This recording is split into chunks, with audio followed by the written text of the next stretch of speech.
금묵자흑이라는 단어를 아십니까? 나쁜 놈하고 놀면 물든다는 말입니다. 이제 갓 학교에서 수학 시간에 교집합과 합집합을 배우는 중학교 남학생들이 편의점에서 아르바이트를 하고 있는 20대 여성에게 칼로 위협을 가하고 금품을 훔치기 위해 목을 조르고 폭행을 가했다고 한다면 여러분들은 믿으시겠습니까? 그런데 그런 일이 벌어졌습니다. 그것도 최근 2022년 8월 16일의 말입니다. 오늘은 여러분들에게 편의점 여성 20대의 목을 조르고 돈을 훔친 중학생 2인조에 대해서 전해드리겠습니다. 인천의 한 편의점에서 발생한 일입니다. 여성은 어렸을 적에 어머니를 일찍이 여의고 돈독한 관계로 널리 알려진 부녀지간으로 아버지와 함께 열심히 하루하루를 살아가고 있었습니다. 하지만 형편이 넉넉지 않았고 아버지도 몸이 편찮으셨기 때문에 자기가 돈을 벌 수밖에 없다고 생각하였습니다. 하지만 어렸을 때부터 의사의 꿈이 있었고 그 꿈을 포기할 수 없었던 그녀는 오전과 오후에는 학원에서 학업을, 저녁에는 아르바이트를 하며 일과 학업 의균형을 맞추며 하루하루를 고군분투하여 살아갔습니다. 여성은 저녁 타임의 아르바이트이었기 때문에 밤 12시가 되어서야 퇴근을 하였고 퇴근 후에는 집에 도착하면 아버지를 씻겨드리고 복습을 하기 위해 책상에 앉아 다시 책을 꺼내어 2시간가량을 의자 위에서 시간을 보냈고 새벽 3시쯤이 되어서야 여성은 눈을 붙여 잠을 청할 수 있었다고 합니다. 어린 나이임에도 이렇게까지 할 수 있었던 건 바로 연예인 유재석 덕분이라고 하는데요. 유재석은 자기가 힘들었을 때 웃을 수 있게 만들어준 유일한 사람이었기 때문이라고 합니다. 그런 유재석이 했던 말을 자신이 포기하고 싶을 때마다 속으로 항상 되뇌었다고 합니다. 바로 나는 목표가 없다라는 문구였는데요. 언뜻 들어보면 목표가 없으니 포기한 거 아니냐라는 말을 할 수도 있겠지만 유재석은 목표가 없다는 말의 의미를 이렇게 해석했습니다. 나는 어디까지 가야 된다는 그런 스트레스를 싫어하기 때문에 그런 것들을 회피한다. 하지만 무언가 맡겨지면 그 순간에 충실하며 최선을 다해서 한다. 즉 목표가 있으면 너무 멀었다는 느낌의 스트레스를 받지만 지금 주어진 일을 하다 보면 언젠가 그 목표에 도달할 것이라는 의미였습니다. 그렇게 여성은 그의 말에 힘을 받으며 언젠가 다가올 그 밝은 미래를 위해 하루하루를 보내고 있었습니다. 하지만 16일 5시 55분 오후 근무자의 인수인계를 받고 저녁 근무를 하기 위해 이제 막 카운터에 들어서던 차였습니다. 그때 애 보이는 중학생 남자 2명이 편의점에 들어왔고 그때는 아무런 김새를 느끼지 못했습니다. 하지만 중학생 2명은 이미 범행을 계획하고 일을 벌였는데요. 그 계획은 한 명은 여성을 카운터 바깥으로 유인하고 물건이 어디 있는지 물어보며 시간을 끄는 사이에 다른 한 명은 카운터에 있는 돈을 재빨리 훔치는 것이었습니다.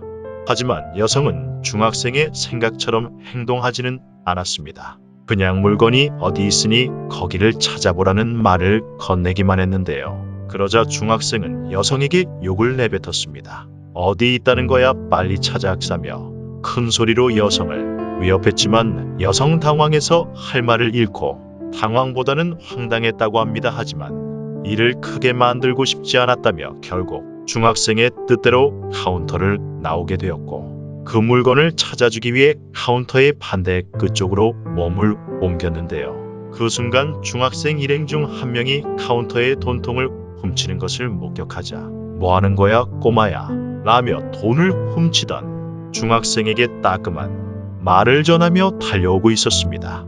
그러자 뒤에 있던 중학생 일행이 카운터로 다시 돌아가려던 여성의 목을 조르며 폭행을 가했고 여성은 살려주세요 라며 울먹이는 목소리로 소리를 질러 상황을 알리려 했습니다. 그때 마침 다행히 어느 한 시민이 범행 장면을 목격했고 편의점에 들어와 중학생 무리들을 붙잡을 수 있었습니다.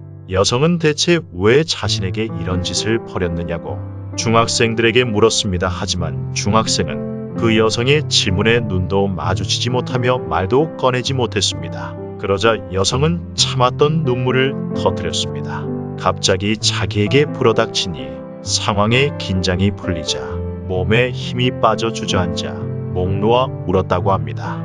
그렇게 경찰에 두 청소년을 넘기게 되었고 경찰 조사를 받게 되었는데요. 왜 이런 짓을 벌였냐는 경찰의 말에는 대답을 했다고 합니다. 그 이유는 돈이 필요해서요 라고 밝혔고 최근 소년법이 개정되어 중학생 2학년은 더 이상 촉법소년에 해당되지 않기 때문에 결국 경찰 조사를 마치는 대로 경찰서 유치장에 두 중학생을 입감되었습니다. 경찰 관계자는 이후 추가 조사를 하여 다른 범죄를 저지른 것이 없는지 보겠다고 했고 결국 경찰은 이 두 중학생에게 구속영장을 신청하게 되었습니다.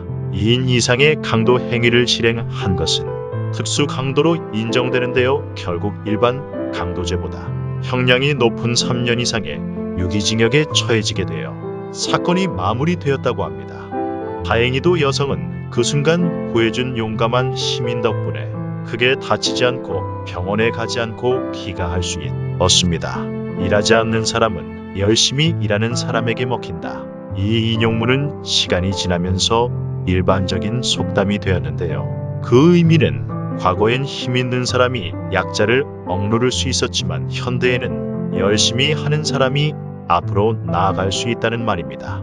요즘 청소년 범죄가 점점 늘어가고 있는데요. 최근에는 어른들뿐만 아니라 피해를 저지르는 학생의 가족이나 친구들도 촉법소년을 폐지해달라는 국민청원이 있는데요. 그만큼 이제는 나 몰라라 할 수 없을 만큼 사회적 이슈가 되어가고 있는 추세입니다.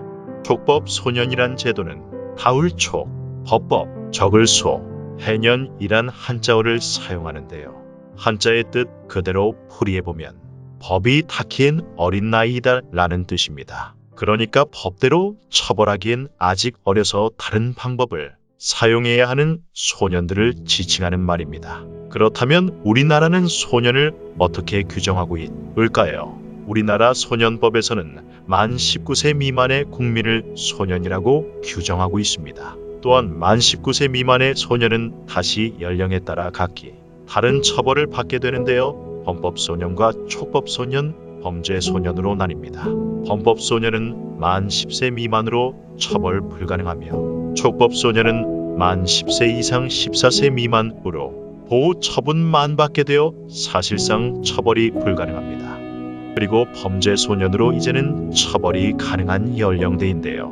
만 14세 이상부터 19세 미만까지를 말합니다. 따라서 이번 사건의 범죄소년들은 중학생 2학년들로 처벌을 할 수 있게 된 것입니다. 그리고 현재 그 연령을 만 14세에서 만 12세로 낮추자는 의견이 나오고 있습니다. 하지만 일부 사람들은 소년법 폐지나 촉법소년 연령 하향이 중요한 게 아니라며 오히려 범죄를 저지르는 아이들은 잘못이 없다며 아이들을 다스리지 못한 어른들이 문제라는 의견도 곳곳 보이고 있었습니다. 그 예로 한때 한창 유행했던 드라마 배우 김혜수 씨가 주연으로 나온 소년심판이라는 법률 드라마에선 이렇게 말하고 있었습니다. 아이들 범죄가 언론을 통해 흉폭하게만 그려지고 있어 사회도 대책이 없지 그저 소년법 폐지만 주장해. 문제는 법이 아니야. 시스템이지. 소년법의 초점은 교화야였습니다. 그것도 맞는 얘기입니다. 하지만 현실적으로 불가능하다고 생각되는데요. 범죄가 있기에 법을 만든 것입니다. 무작정 교화로만 아이들을 다스릴 수 있었다면 얼마나 좋을까요? 드라마이기에 가능한 얘기라고 생각되는데 여러분은 어떻게 생각하시나요? 여러분의 의견도 말씀해 주시면 정말 고맙겠습니다. 오늘도 찾아와 주셔서 정말 감사합니다. 구독과 좋아요 꼭 부탁드립니다.